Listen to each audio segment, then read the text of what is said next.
everyone, and welcome to Inside Echoes. I'm your host, Aman. Today, I'm going to be talking about childhood trauma. With very heavy heart, I'm going to talk about this subject. I've always avoided to talk about my traumatic childhood. I never ever admitted it to myself, never faced it, never let those memories resurface because I knew all that pain that's buried deep down there is the only thing probably I truly fear in my life. A fear so intense that my brain tricked me into forgetting it altogether. I didn't know for a good part of my life that there's a part of my existence that I've forgotten about. But did forgetting and being ignorant about it help? Well, we'll see about that a bit later. First, let's talk about something that I've never really talked about, and I'm actually nervous about this, as I myself cannot anticipate what those buried ghosts are going to bring me. But before I start, I've only decided to talk about myself and childhood trauma because I've realized this recently that our whole lives are affected by those experiences we go through while growing up. Not only me, God, I didn't even know that I had any trauma or that my life experiences, certain behaviors, stress-driven life, and much more, all that was just a result of something that I wasn't even aware of. I only started noticing it in people around me. And since we attract the people at the same energetic and frequency level as we are, I noticed that a lot of those people around me have gone through childhood trauma. And I started to notice how badly it has affected their perception of everything.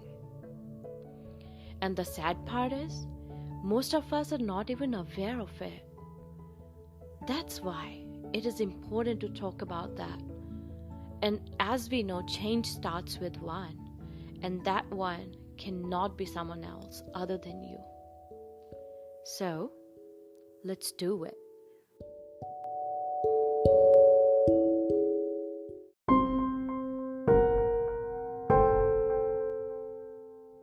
Being the oldest child comes with a few challenges, and when it comes to challenges, my life has never disappointed me.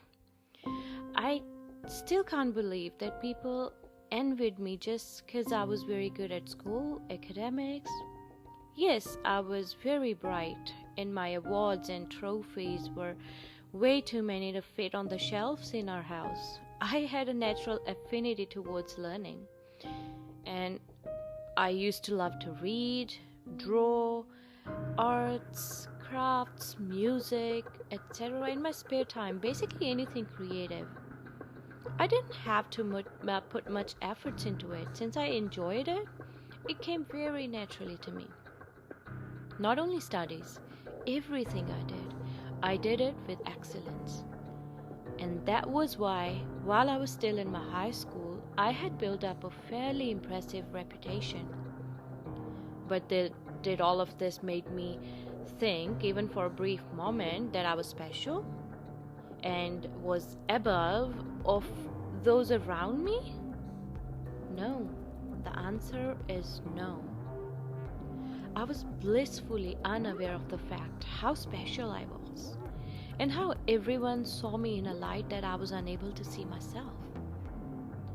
All of this excellence brought a lot of jealousy and envy my way. When I think of it now, I feel like if only they knew how I actually felt in my heart, instead of being envious, they would be happy that they were not me. Now, why being a kid that everyone adores and likes did not make me happy? For the answer, we are going to dig a bit deeper. There's a trigger warning for those who are sensitive to domestic abuse. I grew up in a joint family. with very deep patriarchal roots. And growing up, my dad was always at work and only came home at nights. My dad never ever missed a day at his work. Even when he was sick, he was always on time, and never have I ever seen him running late for his job. I wish I had those qualities. Coming back to the topic, my dad was mostly at work, and my home was frequently visited by relatives, my aunties, mostly my dad's sisters, and their families. Our house always had guests, was so noisy, and for us it was just a Tuesday. Now the problem was not the guests. Problem was the bullying and abuse that we had to endure because of that, especially my mom and me. My mom, well, 'cause she was an outsider, and my grandparents and aunties never accepted her at all and bullied her, abused her basically all her life. And me, being the oldest kid, was also always the target of abuse. Now, I will not get into my mother's part of story here because that's off topic. You know what they say, if they do not like a woman, they'll never like her daughters. This can't be more true. But sadly, older siblings have to take in most of the hatred usually. I was always gaslighted into thinking that I was the ugliest child. I was called fat and ugly all the time. Home to me was a place where they would laugh at my face, calling me names, as I didn't fit in their so-called beauty standards.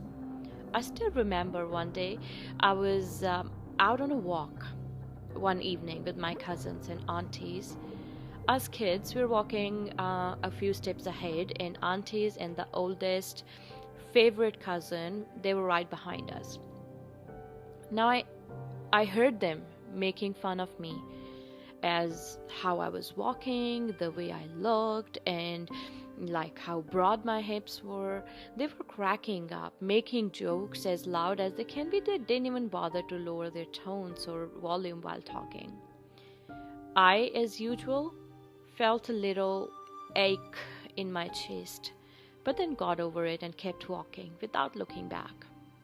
Mind you, I was only 13 or 14 at that time, and barely even weighed 40 kilos.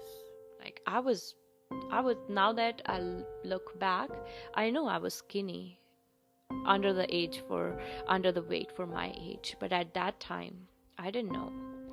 Because of this bullying, all of my life I've struggled with body dysmorphia. I've never been comfortable in my own skin. I've always felt out of shape and ugly.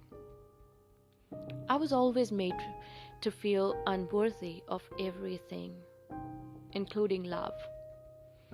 I had little to no self-esteem and felt emotions very intensely. I still remember whenever I was given a compliment on my appearance, especially, I would look over to the next person as if it must be for the next person, can't be for me. It took me long to actually getting used to accepting compliments. I never spoke up for my rights. I always felt judged, and very little as if my existence didn't even matter. School, academics, books, these were my escape. Books gave me a sense of purpose.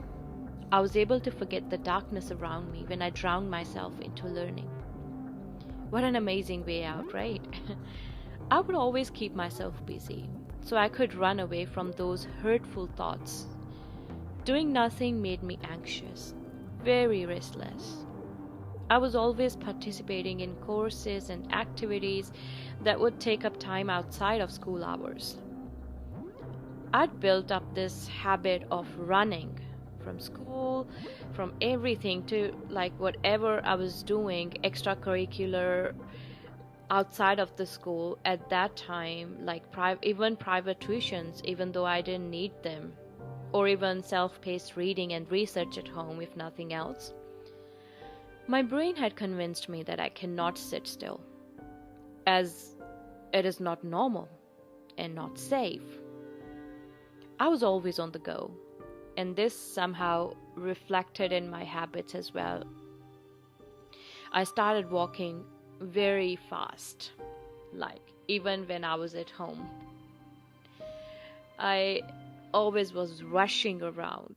I always had to do multiple things at a time, as doing one thing and just focusing on that was really hard. My intrusive thoughts would occupy my brain if I did not have enough distractions at any given point of time. I was always self conscious and paranoid, as if the whole universe was out to get me. When the world outside was applauding me, and I was the center of the attention, whatever competition I participated in, wherever I went, I always was a shining star. I was literally the face of my high school and was told by my teachers, peers, everyone is how proud they were of me and that how extraordinary I was. But did my extraordinary achievements meant anything in my home? No. Unfortunately, a well done, once in a blue moon was all I ever got from my family. My achievements meant so little to my dad that when one of my aunties had their house newly built or renovated, he randomly picked up a couple of my trophies and took them over to their next new house just because they would add appeal to their fancy showcase. Did he bother to ask me or even knew what those trophies were for? No. I only found out that one day on one of my visits to my auntie's house, I saw them and I noticed them. He even took my name. My name was on the trophies, and somehow he managed to get that off. And I asked my aunties about the trophies, and she cracked up. She laughed. As you can imagine, how my heart would have felt at that time.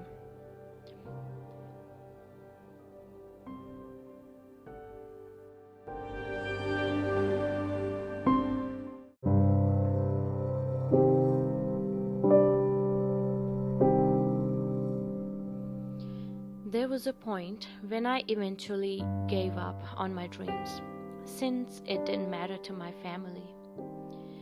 Ever since I was a child, I always wanted to become a doctor. Not because everyone wanted to or it was a social norm at that time, but I actually imagined myself in that career and I knew I could do it. Entrance exams and all, that was just a piece of cake for me. But as I passed out of high school, the bitterness and shallowness and the yearning for love and respect had eaten away all the desires and dreams that I had. I started losing interest in studies. Not that I spiraled drastically or anything, but I started to lag and lose interest in all of my passions. I stopped to put in any efforts and everything started to look so vague and mundane. Sure enough, neither did I lose sight of the successful career as a doctor. I lost sight of any career at all. And all I believed in was that I was good for nothing. I have another very interesting story to discuss about how my self-respect and self-love blew up into a further million pieces. Despite being humiliated all the time, this experience that I'm about to share, it made me dissociate myself into some other personality altogether. When I was in my early teens or even younger, I was molested on several occasions by my first cousin, who's a few years older than me. I will not go into the details though. I informed my mother, who then told my father about it. And my father's reaction to this was that he cannot do anything about it since this might ruin the relations between him and his sister. And I was told, to stay away from that cousin and to protect myself from him. They were not gonna do anything to protect me. And I was only 12 or 13 years old, maybe even younger. I don't even remember it properly. A 12 or 13 years old girl was told to protect herself, as her parents were not able to protect her. As a matter of fact, the way it was all conveyed to me, it actually made me look like I was the one who's wrong here. That I'd done something wrong. It was my fault. I felt so alone and hurt at that time. Most of all, I was scared. Who do I ask for help now? My parents somehow made me look guilty. My feelings and emotions were not even addressed, let alone being validated. No one asked me how I felt and that they were sorry that this happened. All those feelings of being a nobody were further reaffirmed. I felt so alone and devastated at that time. Not getting acknowledged for achievements was different, but not feeling protected and safe within my own home was scary. I'd been bullied my entire existence, never experienced love and respect. Chaos in my head was on the next level, always, and somehow channeling it all made me a genius at academics and school. But this feeling of worthlessness that I was experiencing in that moment, it cannot be described in words. So, did that happen after? Yes. It continued to happen for quite some time until I actually learned to protect myself and avoided the situations where there could be a possibility of me being alone with him. I physically distanced myself from him as much as I could. I only remembered this part of my memory quite a few years later. My brain had suppressed those memories altogether, as obviously it was too much for a little girl to handle. I only remembered these bits suddenly, possibly after some trigger. Can't remember what exactly though. Although my mind had wiped them out for a bit, those memories had made a major impact on my perception of reality, my personality, my self-sabotaging behavior, habits, and my self-worth. Everything that I just mentioned, trust me, is only the tip of the iceberg. But this was just to give you an idea. My entire existence, until I became aware of it, was influenced by deep-seated traumatic memories experienced while growing up, even when I was not aware of them. It was the reason I gave up on my passions and desires so early in life. It was the reason I barely ever stood up and spoke about the injustice happening to me. It was the reason I endured the abuse that was my marriage for 6 years, without uttering a single word about it to anyone. I always had this feeling of never being enough in any respect. I somehow justified the people who wronged me in every possible way. I always felt that I could change the hatred of the people around me into love, just because my love was unconditional. I never believed in my power, never thought I was deserving or worthy. But what did it lead me to? It broke me apart into a million pieces. I was avoiding facing the truth for as long as I could, living in delusions and lies fabricated by my own brain. I was so brainwashed that I justified being abused. I thought it was a part of love. Finally, when all that hurt, trauma, and abuse was way too much for my brain to handle, I spiraled. I spiraled like no one had ever imagined. But of course, before it happened, before I woke up and, decided to pull a full stop to all this abuse, I was already suffering from plenty of severe mental health issues. And me standing up for myself, speaking up, taking a stand, it came as a huge blow. It came as a shock to those who were used to bossing me around, used to the submissive me, used to the version of me that had no voice. What came as a bigger surprise was that my mental health was deteriorating day by day, and all this was unfolding in front of the people I gave my heart to. I loved and cared and gave unconditionally without expecting anything in return. But when I needed love and care the most, I was looked down upon and blamed for things that I had no control over. That was my breaking point. And I knew my brain won't be able to take it anymore. At that point, my life was at the mercy of my mental health.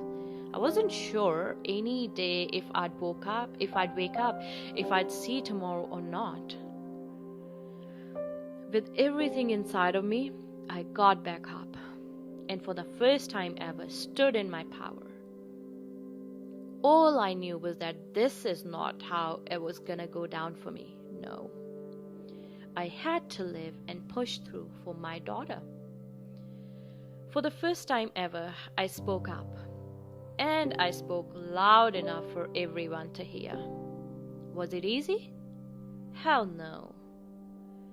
If anything, that was the most difficult period in my life. More than any trauma I'd lived through. Why? Because that was the period when I started to look the shadows in the eye and face them instead of pushing them down. I became fully aware of the traumas and hurts which were inside of me. Because for the first time ever, I let myself feel that pain. If I tried to explain how dreadful that pain was, I wouldn't be able to, as there are no words to describe that. That darkness was nothing I'd seen before.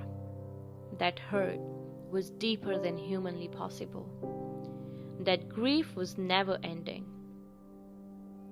There were layers and layers of that grief and pain.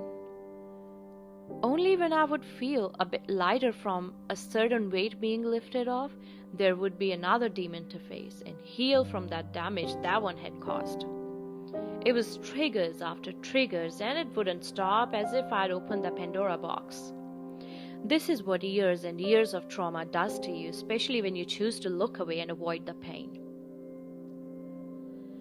It took me years to completely recover from the major wounds. Healing is a journey. I'm still healing. I still get triggered, but not like before. I still have to face my shadow self all the time.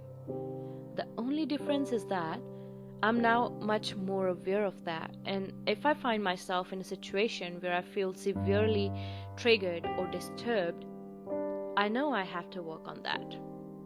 And I do. I make sure I do. I think I've spoken enough about childhood trauma and how it affects your life and shapes your decision making all lifelong. If I did not have that awakening when I realized whatever was happening with me was wrong and unacceptable and toxic, and that my life is worthy enough to be fought for, I would still have been living that submissive, abusive, and toxic life. Unfortunately, most of us still do, and cannot identify the patterns and behaviors that are ultimately linked to the deep-seated wounds. I would just like to add one thing before I finish this episode. Every single life is worth fighting for. Thank you all, and I hope to see you in the next episode. Much love. Goodbye for now.